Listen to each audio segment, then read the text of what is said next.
Assalamualaikum warahmatullahi wabarakatuh.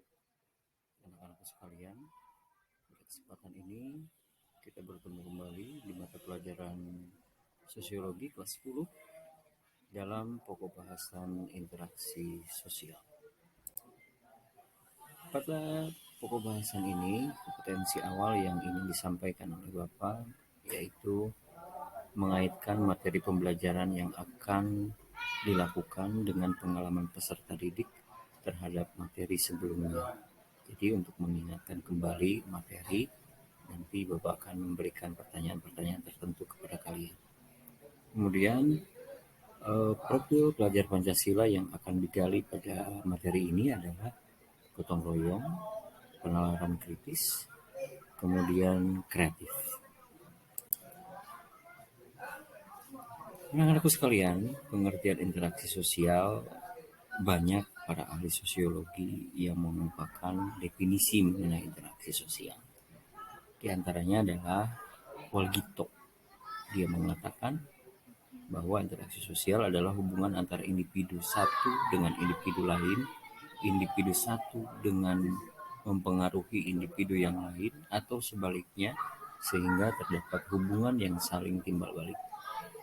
Kemudian menurut Homans, interaksi sosial adalah proses kehidupan di mana aktivitas yang dilakukan oleh seseorang terhadap orang lain akan diberikan respon yang baik, yang bisa berupa ganjaran baik ataupun hukuman dari orang lain. Kemudian Suryono Sukamto mengatakan bahwa interaksi sosial merupakan hubungan-hubungan sosial yang dinamis, yang meliputi hubungan antara orang perorangan, antara kelompok manusia, maupun antara perorangan dengan kelompok manusia. Selain itu juga ada dari Banner, kemudian Parto Wisastro, Kimbal yang Masyonis.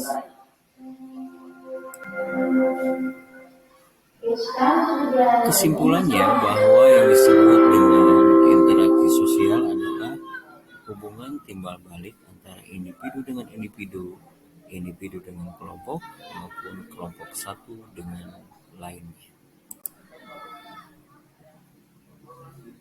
Ada beberapa contoh dari interaksi sosial yang dilakukan, di antaranya adalah interaksi sosial antara individu dengan individu. Contohnya, seorang kakak sedang mengajari adiknya dengan belajar menggunakan sepeda motor. Kemudian ada interaksi sosial individu dengan kelompok, misalkan guru yang sedang mengajarkan siswanya cara berpidato. Sedangkan interaksi sosial kelompok dengan kelompok, kunjungan anak-anak SMA Negeri 1 Cilacap, misalkan OSIS SMA Negeri 1 Cilacap ke OSIS SMA Negeri 1 Cimas, itu sudah dalam bentuk kelompok dan kelompok. Apa sih yang menjadi syarat terjadinya interaksi sosial? Menurut Gilin dan Gilin, seperti dikutip oleh Suryono Sukamto, syarat terjadinya interaksi sosial itu diantaranya adalah ada kontak sosial, kemudian ada komunikasi, dan ciri-ciri interaksi sosial itu adalah ada 4, pelakunya lebih dari 1 orang, ada komunikasi di antara pelaku melalui kontak sosial, mempunyai maksud dan tujuan yang jelas terlepas dari sama atau tidaknya tujuan tersebut dengan yang diperkirakan pelaku. Yang keempat, ada dimensi waktu, masa lampau, masa kini, dan masa yang akan datang, yang akan menentukan sikap aksi yang sedang berlangsung. Faktor-faktor apa saja yang mempengaruhi terjadinya interaksi sosial? Di antaranya adalah sugesti. Sugesti adalah memberikan pengaruh pandangan seseorang kepada orang lain dengan cara tertentu, sehingga orang tersebut mengikuti pandangan atau pengaruh tersebut tanpa berpikir panjang. Imitasi adalah tindakan atau usaha untuk meniru tindakan orang lain sebagai tokoh idealnya. Identifikasi adalah kecenderungan atau keinginan dalam diri seseorang untuk menjadi sama dengan orang lain. Simpati adalah suatu proses seseorang yang merasa tertarik pada orang lain. Perasaan simpati ini bisa juga disampaikan kepada seseorang atau sekelompok orang atau suatu lembaga formal pada saat-saat khusus.